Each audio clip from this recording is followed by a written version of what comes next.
Hi everyone. இன்னைக்கு நம்ம இம்பார்ட்டன்டான விஷயத்தை பத்தி பேச போறோம். இப்போ நமக்கு பாத்தீங்கன்னா ஜூன் 10 நமக்கு ஸ்கூல் ரீஓபன் ஆகுது. இதுல எஸ்பெஷலி பாத்தீங்கன்னா 10th 11th 12th standard student நிறைய கனவுகளோட உங்களுடைய அகாடமிக் இயரை ஸ்டார்ட் பண்ணுவீங்க. நிறைய ஆசைகளோட பேரண்ட்ஸ் உடைய கனவுகள் உங்களுடைய கனவுகளோட நம்முடைய இந்த அகாடமிக் இயர் ஸ்டார்ட் ஆகும். ஸ்டார்ட் பண்ணும்போது எல்லாருக்குமே இருக்கக்கூடிய ப்ராப்ளம் டைம் மேனேஜ்மெண்ட். ஃப்ரெண்ட்ஸ் நம்மளை கிண்டல் பண்றது, நம்ம டெஸ்ட்ல நல்லா ப்ரிப்பேர் பண்ணிருப்போம் ஆனா அந்த இடத்துல நம்ம ஃபெயில் ஆகுறது, பெருசா நம்ம எக்ஸ்பெக்ட் பண்ண அளவுக்கு மார்க் கிடையாது. இந்த மாதிரி நிறைய விஷயங்கள் நம்ம பார்க்க வேண்டிய சூழ்நிலைகள் இனிமேல் தான் அதிகமா வரப்போகுது.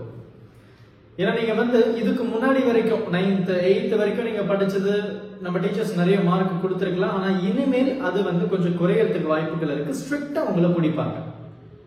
ஒரு சில ரூல்ஸ் இருக்கும். அதாவது விவேகானந்தர் ஒரு அழகான ஒரு வரிகள் சொன்னதை நான் ஒரு இடத்துல நான் படிச்சேன். அதாவது உங்களுக்கு அதிகமா பேரும் புகழும் வேணும் அப்படின்னா நீங்க எந்த அளவுக்கு அதிகமா பேரும் புகழும் வேணும் நினைக்கிறீங்களோ அதே அளவுக்கு உங்களை அவமானப்படுத்துறதும் இருக்கும். உங்களை மத்தவங்க தப்பா பேசுறதும் இருக்கும். அந்த அளவுக்கு ஃபெயிலியர்ஸும் இருக்கும் அப்படின்னு சொல்லி ரொம்ப அழகா இருந்தது. அப்ப நீங்க 10thலயோ 11thலயோ 12thலயோ நல்ல மார்க் எடுக்கணும் அப்படின்னா அதுக்கு ஏத்த மாதிரி நீங்க ஃபெயிலியர்ஸையும் கண்டிப்பா பார்த்துதான் ஆகணும். டைம் மேனேஜ்மெண்ட் இருக்கும், சில சாக்ரிஃபைஸ் நம்ம பண்ணிதான் ஆகணும். இந்த மெட்ரோ ஸ்டேஷன்ல எப்பவுமே நான் ஸ்டூடெண்ட்ஸ் கிட்ட சொல்றது inconvenience today for better tomorrow அப்படின்னு. அது எனக்கு ரொம்ப மனசுல ஆழமா பதிஞ்ச ஒரு விஷயம் அப்படின்னு சொல்லலாம். இந்த மாதிரி தான் நிறைய கனவுகளோட ஒருத்தர் ஸ்கூல் ஜாயின் பண்றாரு. இந்த ஸ்கூல் ஜாயின் பண்றாரு, அவருமே நல்ல ஆசைகளோட போறாரு, நல்லா படிக்கணும் அப்படின்னு சொல்லிட்டு. அங்க டீச்சர் நிறைய விஷயங்கள் சொல்லி கொடுத்துட்டே இருக்கிறாங்க. இவரும் முயற்சி பண்ணிக்கிட்டே இருக்காரு. இவர் ரொம்ப ஈஸியா கிளாஸ்மேட்ஸ் கூட நல்ல ஃப்ரெண்ட்ஷிப் டெவலப் ஆகுது. ஆனா அவங்க ஃப்ரெண்ட்ஸ் எல்லாருமே ரொம்ப நல்லா படிக்கிறாங்க. இவரால படிக்க முடியல.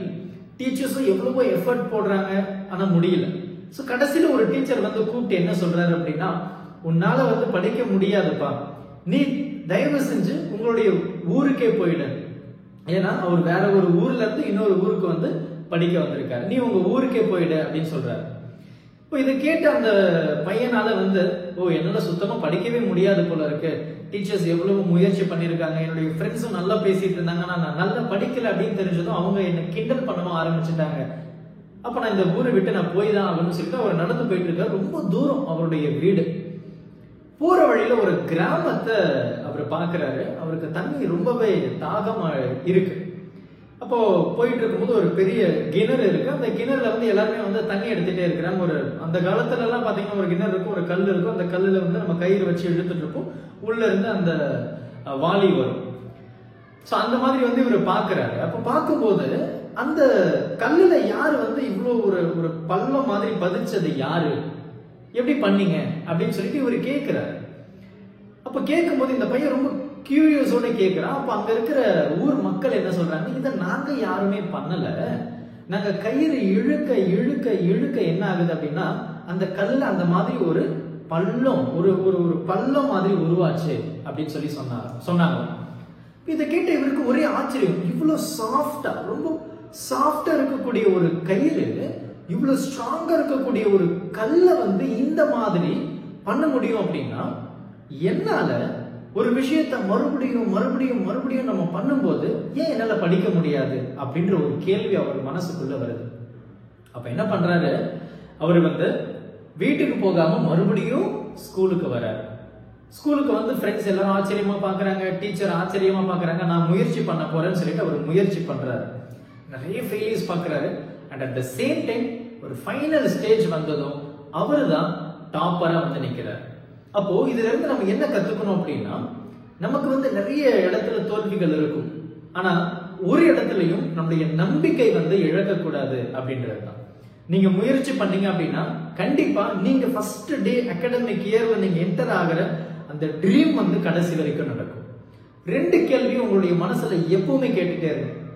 முதல் கேள்வி என்ன அப்படின்னா, ask why I need to study. நான் ஏன் படிக்கணும், நான் படிச்சா எனக்கு என்ன பெனிஃபிட், அப்படின்றது உங்களுடைய மனசுல நல்ல கேளுங்க. தனியா உட்காருங்க, உட்கார்ந்துட்டு இந்த கேள்வியை கேளுங்க. Right, why I should study. அடுத்த கேள்வி பாரு, what will happen if I don't study. நான் படிக்கலன்னா எனக்கு என்ன ஆகும்?